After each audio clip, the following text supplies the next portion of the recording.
capítulo 1, verso 26 em diante. Semana passada falamos de Zacarias e Isabel.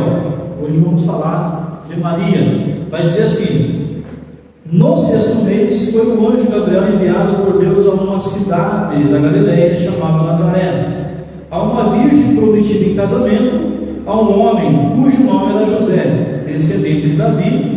O nome da virgem era Maria.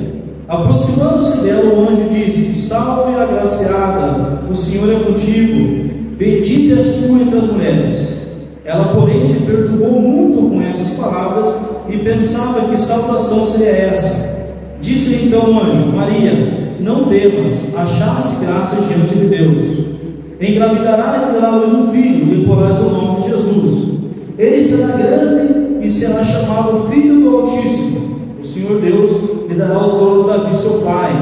Ele reinará eternamente sobre o povo de Jacó, e o seu reinado não terá fim. Disse Maria ao anjo: como se fará isso, visto que não tenho relação com homem algum? Respondeu-lhe o anjo: descerá sobre ti o Espírito Santo, e o poder do Altíssimo te cobrirá com a sua sombra. Por isso aquele santo que de ti nascerá será chamado Filho de Deus. A Isabel, a tua prima, engravidou em sua velhice, sendo este o 6º mês para aquela que era considerada estéril. Pois para Deus nada é impossível. Disse então Maria: eu sou servo do Senhor, cumpra-se em mim conforme a tua palavra. E o anjo a deixou. Verso 46. Disse Maria: a minha alma engrandece ao Senhor, e o meu espírito se alegra em Deus, meu Salvador, pois olhou para a humildade da sua serva. Desde agora todas as gerações me chamarão bem-aventurada, pois grandes coisas me fez o Senhor. Poderoso e santo é seu nome.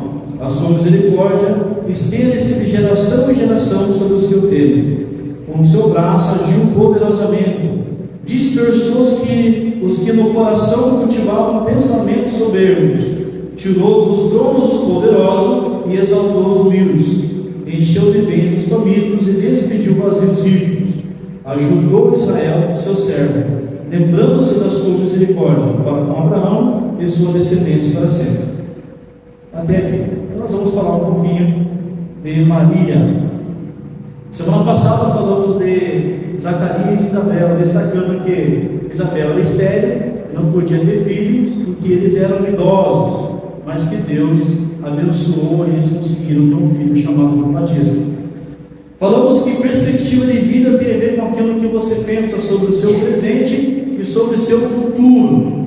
E destacamos que, infelizmente, muitas pessoas não têm perspectiva de vida no futuro. Muitas pessoas estão vivendo por viver, não tem mais motivação. E ali mostramos que Deus tem interesse pela família. Deus se revela para Zacarias e Isabel, abençoando a família. Deus se interessa pelo teu casamento, pela sua história, pela criação dos seus filhos. Deus não quer você só no culto, Deus quer você inteiro na vida. Nós precisamos entender que Deus quer intervir em nossa história, que Ele quer nos dar um presente no futuro, e que nós não podemos viver a fé cristã só circunscrito a esse espaço e sair daqui e viver a vida de qualquer maneira. Então Deus se interessa pela nossa vida. Foi isso que aprendemos com Zacarias e Isabel, que Deus torna a estéril frutífera, que Deus pode mudar o nosso coração e trazer aquilo que nós não temos. Destacamos a importância disso para a nossa igreja, para a nossa fé, que Deus pode sim nos tornar frutífero. E hoje eu quero aprender com o contexto de Maria. O que nós podemos aprender aqui? Lembrando que o nosso tema é novas perspectivas de vida. Por que eu preciso ter nova perspectiva de vida? Porque a velha perspectiva de vida muitas vezes não tem nos ajudado. A forma com que muitos vivem a família não está funcionando. A forma com que muitos vivem o casamento não está funcionando. A forma com que muitos lidam com a sua profissão também não está funcionando. Então nós precisamos de nova perspectiva de vida. A forma com que nós nos olhamos, a visão que temos sobre nós mesmos, também não tem direcionado para longe. Então nós precisamos de novas perspectivas de vida. O que nós aprendemos aqui? Então, nova perspectiva de vida começa com a intervenção e o interesse de Deus pelas pessoas.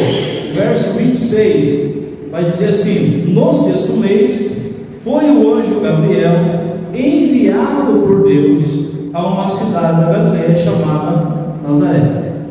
Então, quando é que começa a ter nova perspectiva de vida? Quando Deus se interessa por pessoas.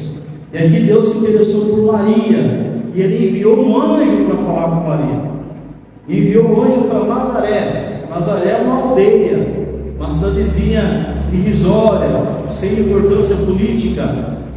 Nazaré, inclusive, lá quando Jesus vai falar com Natanael, o Filipe fala com Natanael, João 1,46, Natanael fala assim: pode vir alguma coisa boa de Nazaré? João 1,46, Natanael vai falar isso para Filipe: de onde é esse Messias? Ele é de Nazaré. Natanael fala: mas pode vir alguma coisa boa de Nazaré? Então Nazaré é uma cidadezinha que os judeus tinham preconceito com ela. Era pequena, irrisória, não tinha um histórico fenomenal, não fazia parte do contexto histórico de Israel, até Deus enviar um anjo para falar com Maria. Até Deus enviar um anjo para falar: Maria, Deus vai fazer algo através da sua vida. Então, que nova perspectiva de vida começa com o interesse de Deus pelas pessoas, pela intervenção. Então, a cidade pequena, sem expressão política, enviou uma mensagem a uma virgem. Maria é de origem humilde, sem posição social. Seu noivo, a quem ela estava prometido para casar, também não tinha posição social. Era um senhor, um rapaz pobre, sem expressão. E aí fica a pergunta, por que é que Deus se interessa por situações assim? Por que Deus se interessa por contextos assim? Porque Deus quer manifestar o seu poder. E pode ser que, assim como Maria, você pode falar: mas imagina, eu aqui em Nazaré, uma cidadezinha pequena, ninguém me conhece, ninguém sabe quem eu sou. Mas quem tem que conhecer a gente é Deus. Quem tem que saber quem nós somos é Deus. Então aqui, perspectiva de vida começa com Deus se interessando por nós. E você precisa saber que Deus se interessa por você. Mesmo você se sentindo pequeno, mesmo você se sentindo sem importância, mesmo você, quem sabe, se sentindo sem ter nenhum tipo de importância para as pessoas, para a cidade, Deus se interessa por você. Então Deus se interessa. Isso aqui é graça e cuidado de Deus. Quando Deus manda um anjo falar com Maria, Ele está demonstrando graça e interesse por Maria, mas não só por ela, mas por nós, por você. Então, para você ter uma nova perspectiva de vida, você tem que saber que Deus se interessa por você. Deus se interessa pela sua família, pela criação dos filhos, por seu casamento. Talvez nem você se interesse por seu casamento, mas Deus se interessa. Talvez nem você hoje se interessaria por você. Fala: imagina, eu não escolheria eu mesmo. Mas Deus se interessa. Porque Deus sabe que sem o interesse dele não há nova perspectiva de vida. E o que o anjo vai falar para ela? Lá no verso 28, vai dizer assim: aproximando-se dela, o anjo disse: salve, agraciada, o Senhor é contigo. Ele chega para Maria e fala: Maria, Deus é com você. Deus está com você. Então, saber que Deus é conosco, saber que Deus era com Maria, é saber que Deus está com os pequenos, que Deus se interessa pela nossa história, pela nossa vida, pela nossa dor, pelas nossas frustrações, pelos nossos traumas, que não existe nada em nós que Deus não tenha interesse. Não existe nada em nós que Deus não tenha interesse. Então Ele fala: Maria, Deus é contigo. Maria poderia pensar: mas eu, uma moça simples, de Nazaré, cidade simples, pequena. Então Deus é com você, Maria. O Senhor é contigo. Ele vai dizer para ela: o Senhor é contigo. O Senhor, ela vai dizer no verso 30: não temas, achaste graça diante de Deus. Verso 30: disse-lhe então o anjo: Maria, não temas, achaste graça diante de Deus. Graça é favor imerecido. Maria, Deus está concedendo aquilo que você não merece, porque Deus é bom. Achasse graça. Talvez você não achou nada em Nazaré, Maria, mas Deus está te dando algo que Nazaré e as coisas do mundo não podem te dar, graça. Então, nova perspectiva de vida começa sabendo que Deus se interessa por pessoa e Deus intervém na história das pessoas. Nós não podemos viver uma fé cristã vazia e evasiva da presença de Deus, porque Deus se interessa por nós. Nós precisamos se interessar por Deus em resposta a esse interesse. É isso que nós vamos aprender aqui nas atitudes de Maria. Deus enviou. Deus envia porque Deus vê, porque Deus tem interesse por nós. Deus se interessa por você. Talvez você hoje está abatido, aflito, triste, para baixo, sem perspectiva de vida. Mas Deus fala: olha, eu me interessei por você, quando enviei meu filho para morrer no seu lugar. Eu me interessei por você, quando enviei meu Espírito para habitar em você. Eu me interessei por você, quando eu demonstrei meu cuidado por você na cruz, na ressurreição de Cristo. Deus se interessa por você. Mesmo que você falar, eu não estou interessado em mim mesmo. Deus se interessa por você. Porque Deus tem planos comigo, com você. Não temas, achaste graças diante de Deus. Essa palavrinha não temas é uma palavra que é muito repetida na revelação bíblica. Não temas, Josué, eu sou contigo, não temas. E ele vai repetindo isso ao longo da história e da narrativa bíblica. Não temas. Por que não temas? Porque você achou graça diante de Deus. Deus olhou para você e te concedeu graça. Então você pode recomeçar, você pode reconstruir, você pode acreditar no futuro e no presente melhor. Então, nova perspectiva de vida começa em aceitar que Deus se interessa por nós. Você acredita nisso? Ou será que você está vivendo uma fé falando: ah, eu acho que Deus se esqueceu de mim?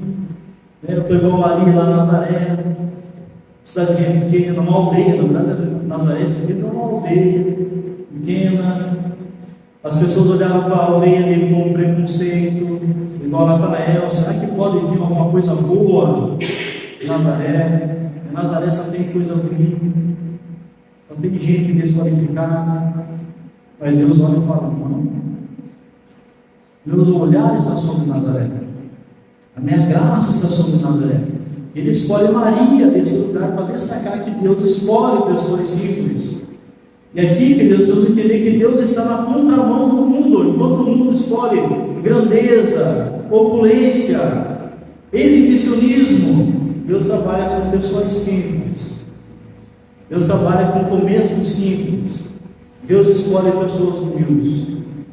Então, o exemplo aqui é saber que Deus se interessa por nós e nós precisamos nos interessar por Deus, porque Deus tem uma nova perspectiva de vida para nós.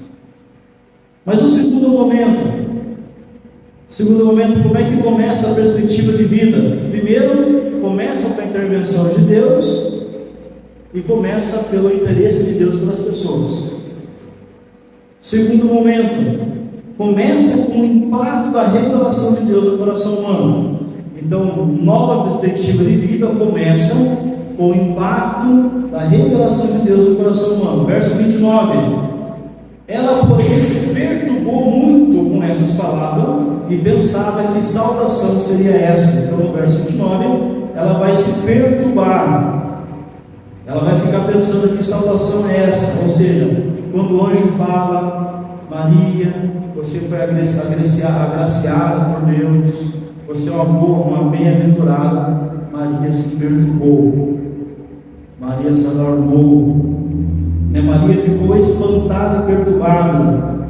A alma de Maria estremeceu e se encolheu ante a magnífica revelação de Deus.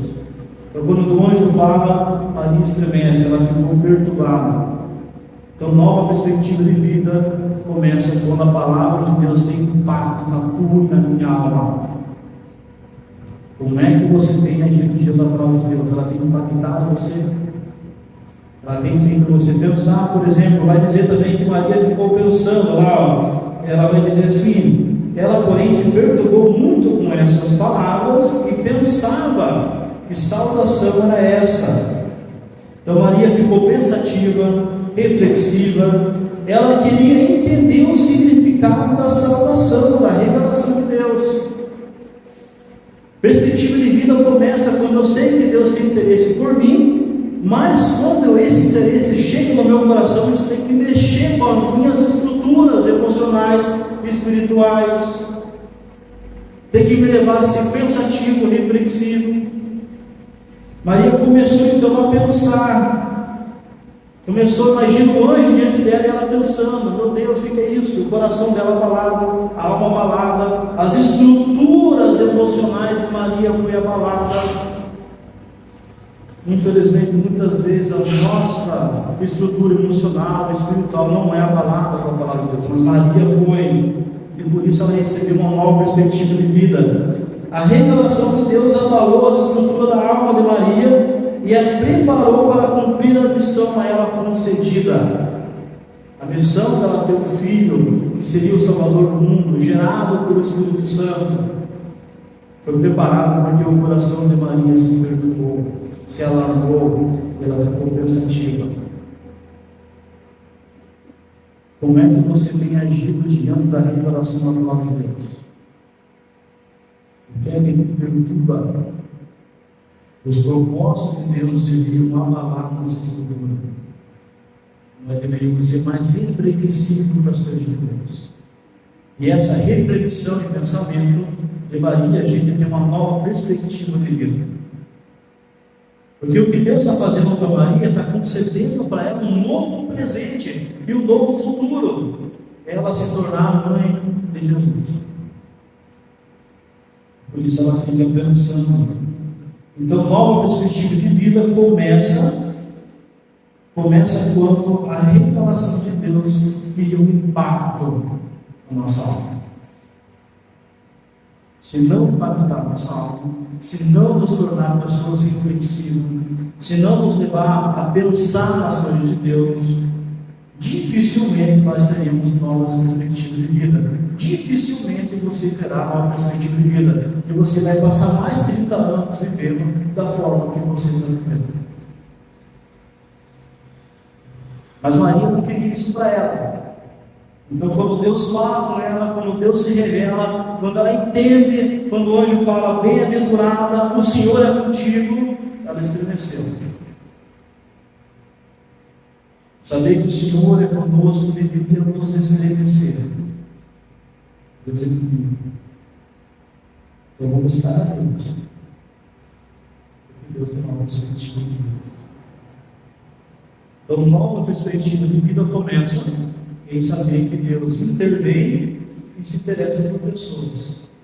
Mas nova perspectiva de vida também começa quando a nossa estrutura da alma, do coração, da mente, do espírito é abalada com a revelação de Deus.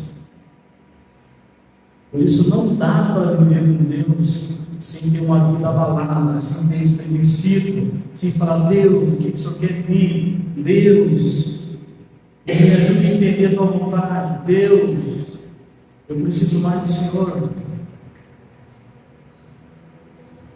Outro momento, novas perspectivas de vida começam com o mover do Espírito Santo no ser humano.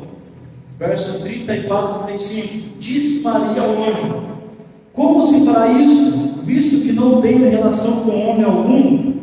Respondeu-lhe o anjo: descerá sobre ti o Espírito Santo, e o poder do Altíssimo te cobrirá com a sua sombra.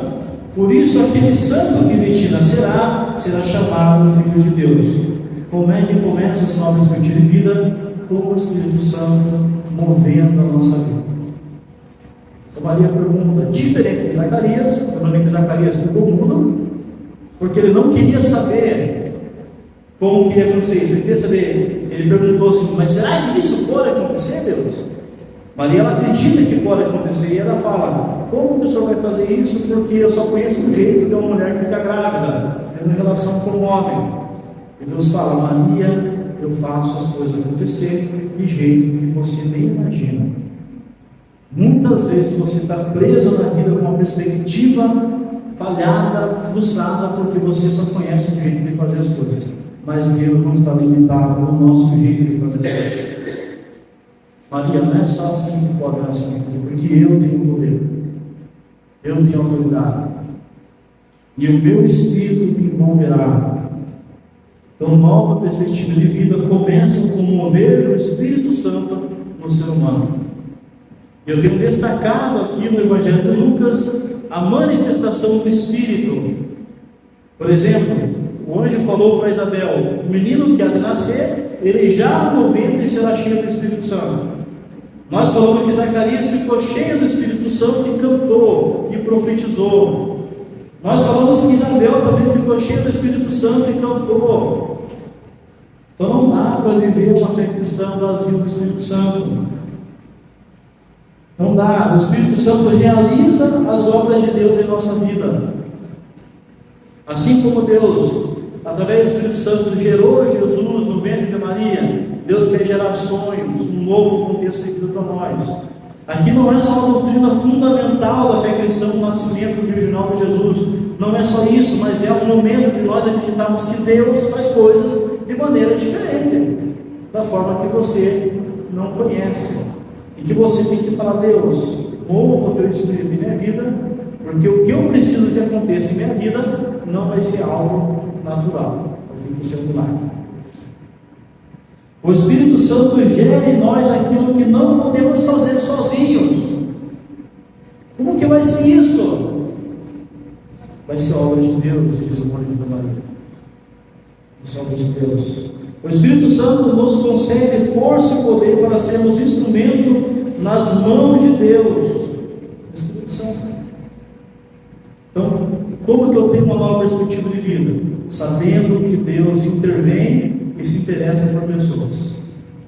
Ciente que a revelação de Deus tem que impactar a minha vida e minha história. E ciente que isso vai acontecer através do mover do Espírito Santo. Se não for o mover do Espírito Santo, não acontece nada. Os milagres que você precisa na sua vida vai ser feito pelo poder do Espírito Santo. Os milagres que eu e você precisamos em nossas vidas, em nossa cidade, em nossa igreja, em nosso país, vai ser movido pelo poder do Espírito Santo. E ninguém tem poder para agir igual Deus através do seu Espírito. Inclusive Maria precisou da intervenção do Espírito Santo para poder ter esse filho. Maria dependeu do poder de Deus, porque Maria aqui era somente uma moça simples, nossa cidadezinha pequena, que se entregou ao Senhor. O que você precisa que aconteça na sua história, na sua casa, no seu casamento, nas suas finanças, no seu dia a dia, tem que vir movido pelo Espírito Santo de Deus. Senão não vai acontecer. Como nós precisamos. Outro momento, nova perspectiva de vida começa com a disposição em sermos servos de Deus e em obedecê-lo.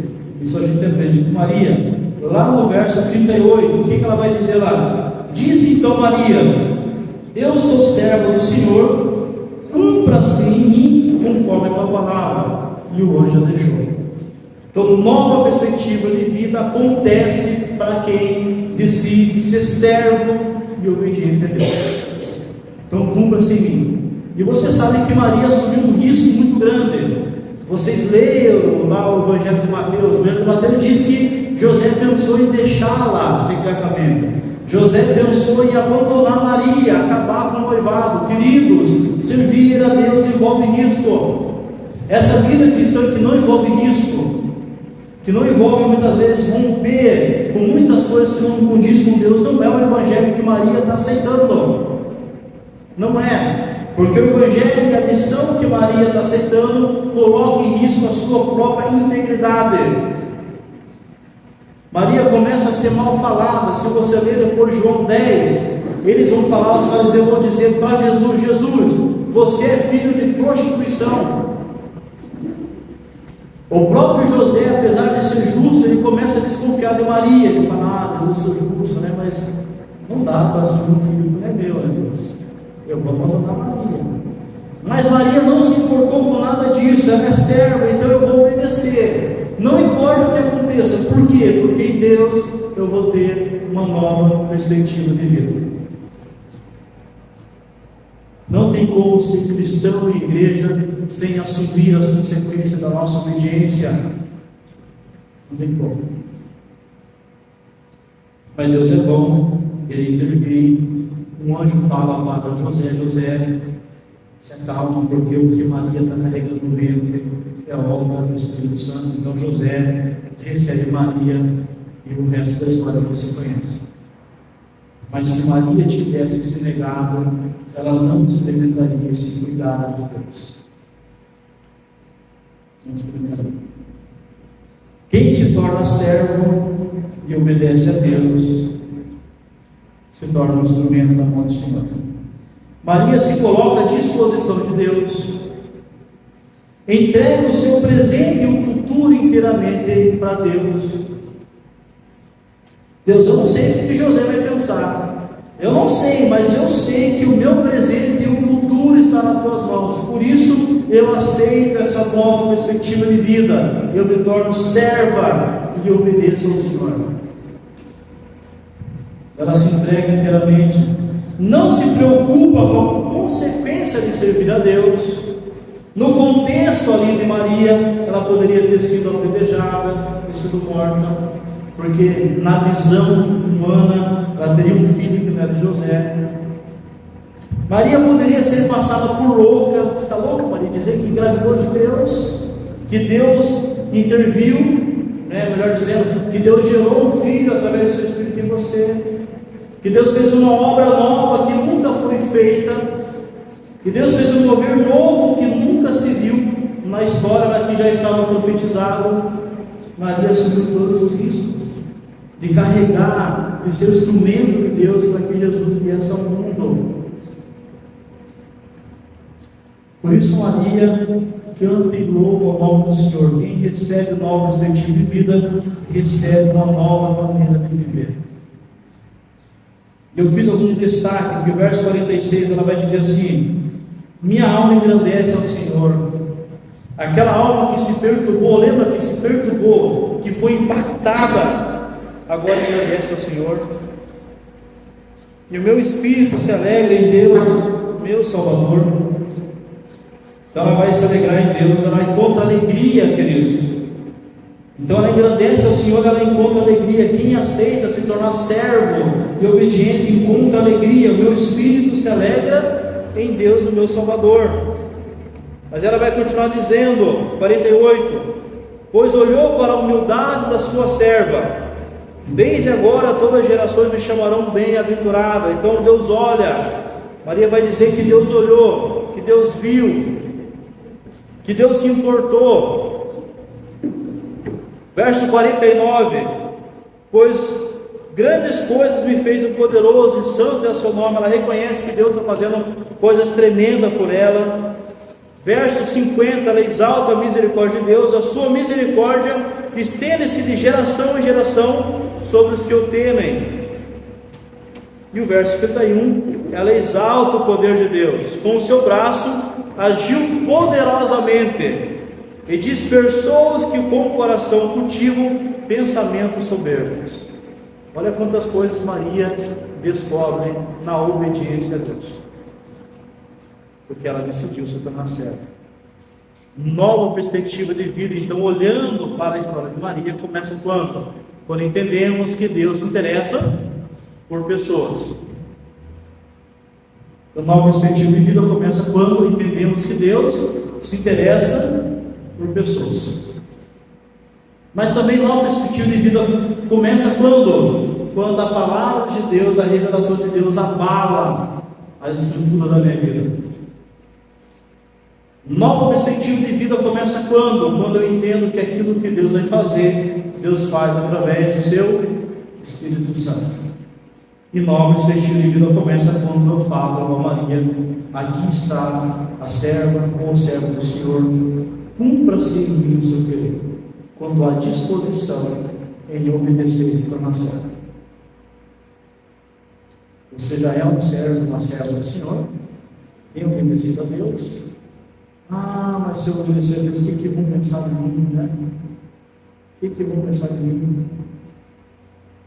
Vão pensar um monte de coisa, algumas boas, outras ruins, mas os servos do Senhor, assim como Maria, não estão preocupados com o que os outros vão pensar, estão preocupados em obedecer e cumprir a vontade de Deus.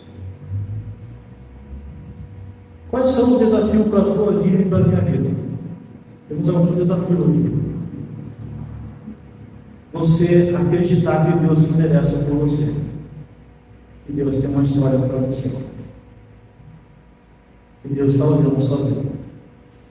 Por mais simples ou complicado que ela seja. É complicado, pastor. Deus se interessa. Deus se interessa. Deus se interessa pela sua família. Então você vai começar a ter uma nova perspectiva de vida quando souber que Deus se interessa por você. Mas também, quando você começar a orar a Deus, que a tua palavra abale as estruturas da minha vida, que eu seja impactado pela tua palavra. Deus, que aquilo que o Senhor vai fazer, faça através do Espírito Santo, e por isso me ajude a ser dependente do teu Espírito, a ouvir o teu Espírito, a buscar a plenitude do Espírito em oração. E aqui está o teu servo, Deus, eu quero obedecer ao Senhor, eu quero cumprir com a tua vontade. Faça em mim o teu querer. O que é que Deus tem mandado você fazer que você não está fazendo? Por exemplo, ame os seus inimigos. Tem amado? Perdoe aqueles que lhes ofenderam. Perdoar. Marido, ame a sua esposa. Tem amado? Filhos, sejam obedientes aos vossos pais. Tem obedecido? Pais, não irriteis os vossos filhos. Vocês têm irritado os filhos? Maridos, vivam a vida comum no lar com a sua esposa, como se elas fossem instrumento mais fraco, sabendo que disso depende Deus ouvir as suas orações. Tem vivido dessa maneira? Olha quantas coisas nós muitas vezes desobedecemos. Deus tem que ser o centro da nossa vida, em tudo. Sabe que a forma que eu uso minhas finanças demonstra que Deus é Senhor? Porque Deus não está interessado só naquilo que você devolve, mas da maneira que você usa o dinheiro, da maneira que você usa o seu tempo, da maneira que você está gastando a sua vida. Está disposto a obedecer a Jesus? A começar um novo com Jesus essa manhã? Quem sabe a tua vida tem desafios profundos, tem rupturas profundas na tua vida. Você tem que fazer um novo compromisso com Cristo. Isso me ajuda a viver o Evangelho da maneira que tem que ser feito. Porque inclusive Maria precisou do poder de Deus. Nós também precisamos. Só Deus tem poder em Jesus, através do seu Espírito, fazer coisas em nossa vida. Ninguém mais tem. Maria nos dá um exemplo. Eu sou tua serva. Quem é você essa manhã? Servo? Senhor? Minha oração é que essa semana Deus possa mexer com as estruturas da sua vida. E aquilo que estava bem arrumado, minha oração é que Deus bagunce tudo. Para que você entenda que quem sustenta a nossa vida é Deus. Porque muitas vezes o pecado traz comodidade. Muitas vezes Deus faz igual fez com Maria. Deus mudou. Deus virou o mundo de Maria de cabeça para baixo. Maria depois teve que fugir para o Egito, porque queria matar o seu filho. Depois Maria teve que voltar. Olha o que Deus vai fazer na vida de Maria. Ela obedeceu. Então, nova perspectiva de vida começa quando eu sei que Deus tem interesse por pessoas e manda mensagens, como Ele mandou para Maria lá em Nazaré. Deus pode mandar mensagem através da sua palavra no meio que você está. Talvez você está num momento de tristeza, depressão, dor, incerteza. A mensagem de Deus chega para você. E ela tem que impactar a sua vida. E você tem que dar lugar para o Espírito Santo. E você tem que obedecer ao Senhor. E a lição principal aqui, tudo que Deus faz na vida de Zacarias, Isabel, na vida de Maria, Ele faz por um motivo, para trazer o seu filho ao mundo. Porque o foco do Evangelho de Lucas é Jesus. E o foco da nossa vida tem que ser Jesus. Esse é o desafio. Eu quero orar com você. Pedir que Deus abençoe a tua vida, a tua semana. E que diante dessa reflexão que nós fizemos, você possa repensar a sua vida, o seu emocional, o seu psicológico, a sua estrutura de fé, os seus relacionamentos, o seu casamento, a criação dos filhos, o seu emprego, a relação consigo mesmo e principalmente a sua relação com Deus. Essa é a oração que eu faço por você. Vamos lá.